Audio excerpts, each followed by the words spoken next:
Assalamualaikum warahmatullahi wabarakatuh. Ananda Soleh-Solehah, bagaimana kabarnya hari ini? Masih semangat? Ya, saya berharap kalian semua dalam kondisi sehat dan penuh semangat ya. Sebelum kita mulai, mari kita baca basmalah terlebih dahulu.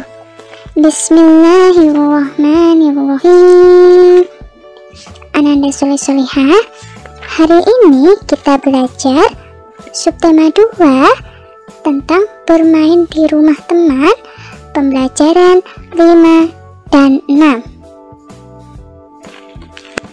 Mensyukuri karunia Tuhan, mari kita berdoa untuk berkat Tuhan yang selalu melimpah kepada kita. Atas berkah Tuhan, kita bisa bernafas dan belajar bersama teman-teman sampai hari ini. Ya, Ananda Soleh-Solehah, kita harus bersyukur ya, masih bisa bernafas dan masih bisa belajar hari ini. Kemudian dibuka buku paketnya halaman 80. Ayo membaca, bacalah teks percakapan yang ada di buku siswa. Nah, di situ ada percakapan di halaman 80 antara Togar dan Ibu. Isi percakapannya saya bacakan ya. Togar hendak mengunjungi Ahmad di rumahnya. Dia telah sampai di depan rumah. Selanjutnya, dia mengetuk pintu dan mengucapkan salam. Ibu Ahmad membukakan pintu rumah. Togar, maaf, Ahmad ada, Bu. Si ibu menjawab, ada nak, silakan masuk. Togar, baik Bu, terima kasih. Ahmad, hai Togar, kita jadi kemana nih? Togar, ayo kita pergi ke pasar murah di kota. Ahmad, baiklah, aku pamit ibu dulu ya. Bu, kami pamit, mau ke pasar murah. Togar menjawab, saya juga pamit Bu. Ibu, kalian tidak minum dulu. Togar, terima kasih Bu, kami segera berangkat. Naik sepeda. Ibu, baiklah, hati-hati di jalan ya nak. Togar, baik Bu, selamat sore. Ibu, selamat sore. Seperti itu ya percakapannya.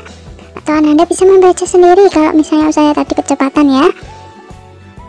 Praktekkan percakapan tersebut di depan kelas. Nah, Anda bisa mempraktikannya ya di depan cermin ya. Kemudian gunakan intonasi dan lafal yang baik. Nah, selanjutnya kita ayo berlatih. Jawablah pertanyaan-pertanyaan berikut berdasarkan percakapan tersebut. Dibuka halaman 81 ya. Di halaman 81 ada 4 soal. Yang pertama, apa isi percakapan di atas? Yang tadi saya bacakan tadi isinya apa ya? Ya, ini ya isinya. Togar dan Ahmad pergi ke pasar murah. Terus nomor 2, bagaimana cara Togar saat hendak masuk rumah Ahmad? Caranya gimana tadi?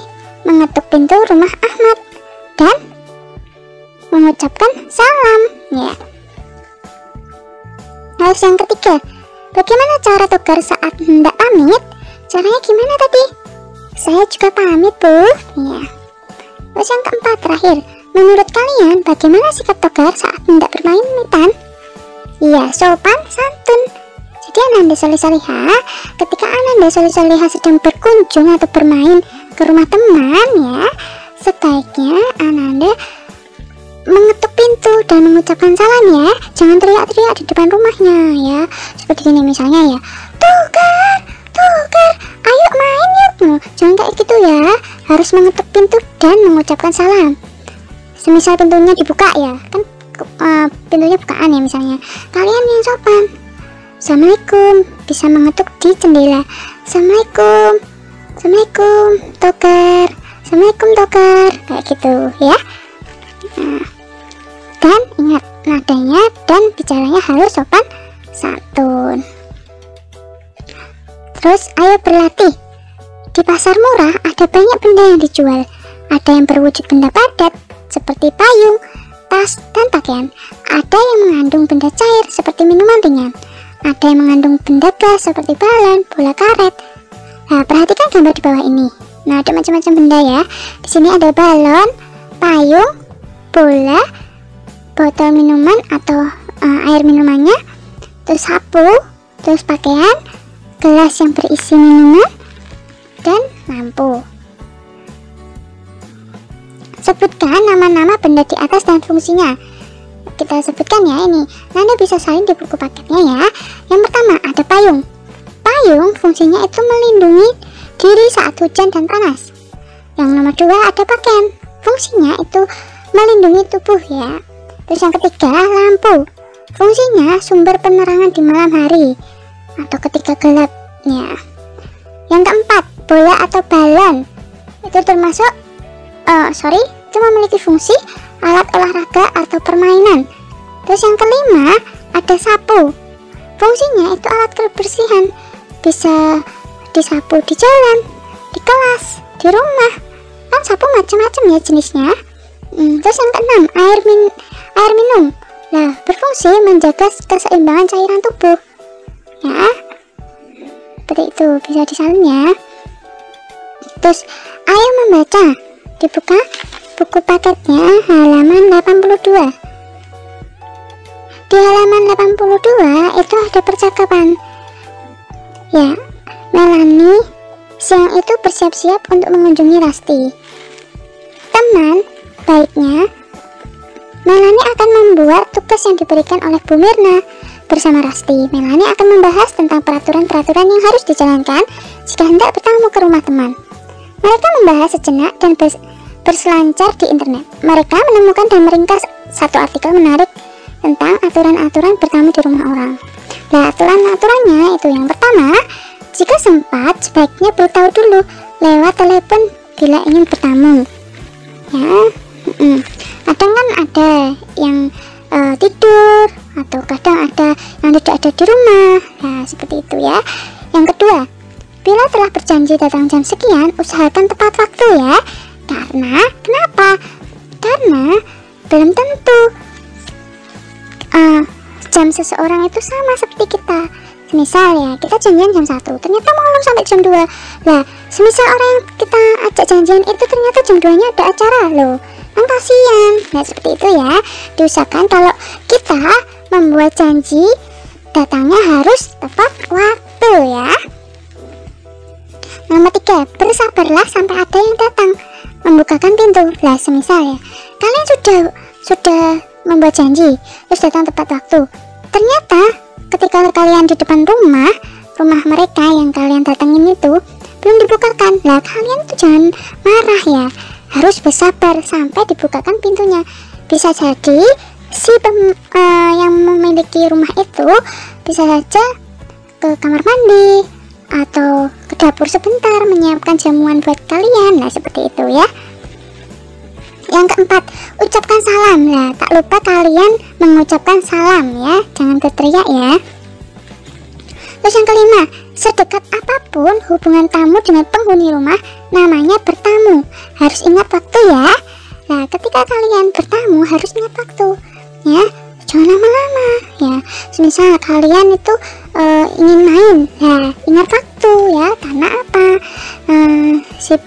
Si penghuni rumah itu juga perlu istirahat ya, juga perlu keluar rumah sama keluarga atau mau makan. Nah, seperti itu ya. Yang keenam, selama bertamu jangan memegang barang-barang yang ada di kediaman tuan rumah sebelum mendapat izin dari pemilik rumah. Nah, itu ya, dilarang memegang barang-barang yang ada di kediaman tuan rumah ya. Kenapa? Semisal kalian memegang terus nggak sengaja tangan kalian tergelincir, akhirnya jatuh, apa yang terjadi? Pecah ya. Misal kalian memegang piring antik, kalian mesti kan ketika di ruang tamu atau di ruang keluarga misalnya ya, kalian diajak ke situ, pastinya di situ kan banyak kayak barang-barang yang misalnya ada figura, ada patung, ada piring, nah, terus ada kayak bunga. Nah, seperti itu ya, harus izin dulu sebelum memegang. Ingat, izinnya yang sopan dan baik ya. Terus yang ketujuh, bersikaplah sopan selama bertamu, terutama bila baru berkenalan. Nah, semisal ada tetangga baru yang datang atau yang pindah ke rumah ya, ke lingkungan kalian, kemudian dia kan belum belum punya kenalan ya, kalian mencoba berkenalan. Nah, kalian sikapnya harus sopan ya. Terus nomor 8, bila ternyata di rumah yang dikunjungi ada tamu lain yang datang sebelumnya, perkenalkan diri kepada tamu tersebut. Nah, nomor 8 itu ketika kalian ingin mengunjungi teman ya, ternyata di rumah itu ada teman lain. Nah, kalian harus memperkenalkan diri. Misalnya teman yang bertamu di temanmu itu ternyata kalian itu nggak kenal, misalnya kayak gitu. Kalau misalnya kenal, perkenalkan diri saja. Nah, perkenalan diri itu tidak perlu menyebutkan nama.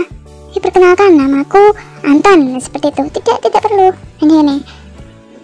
Halo Anton, apa kabar? Nah, kayak gitu ya. Nah, ibaratnya kayak gitu. Terus nomor 9, ketika tamu hendak pamit, ucapkan salam. Nah, ketika tamu hendak pamit, ucapkan salam. Nah, kalian setelah mengunjungi teman kalian atau tamu kalian itu datang ke rumah, sebaiknya ucapkan salam ya. Kalau mau berpamitan, udah dulu ya, aku mau bantu mamahku, contohnya seperti ya, Anton udah dulu ya, aku mau bantu mamahku dulu ya, sampai bertemu kembali, assalamualaikum. Nah, kayak gitu ya.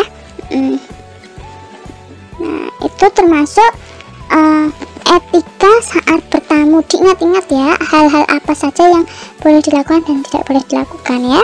Terus ayo dibuka, ayo mengamati halaman 83 dan 84. Di situ salah satu gerakan peregangan adalah meliuk badan. Meliuk badan dapat membantu badan untuk berlatih, merenggangkan otot-otot dan membangun kelenturan tubuh. Di situ ada contoh gerakan meliuk badan ke kanan dan meliuk badan ke kiri. Nah, kalian bisa praktekkan sendiri ya, dengan cara seperti itu ya. Terus kemudian ayo lakukan. Selain meliuk, ada satu gerakan lagi yang harus kalian lakukan, yaitu gerakan kaki.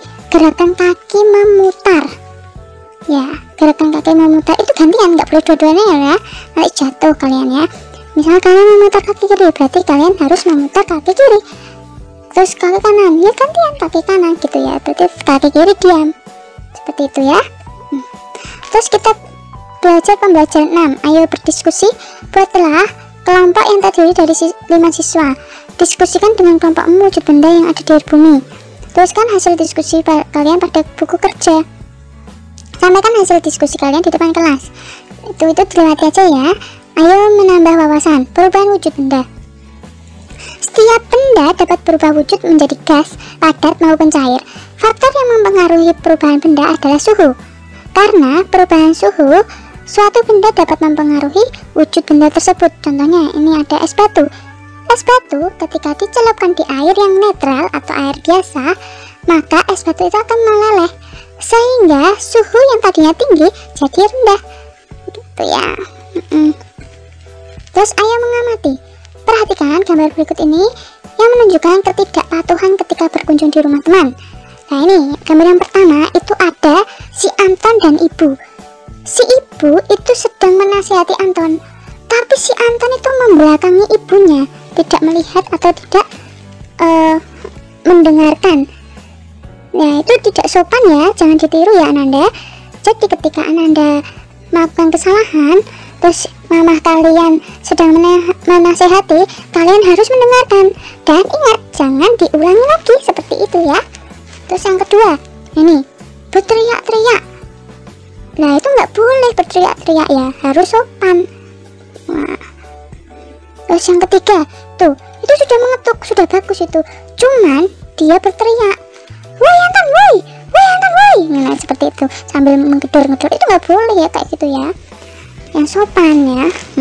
Semisal orangnya di belakang nggak dengar, nah itu yang kalian lakukan harus memberikan kabar atau memberikan janji bertemu. Nah, semisal udah janji ternyata belum dibukain, ya harus sabar, tidak boleh kasar ya.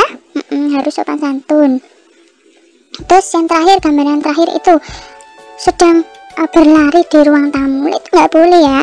Kalau berkunjung sebaiknya kita yang sopan ya, jaga sikap kita ya, jangan berlari-lari gitu.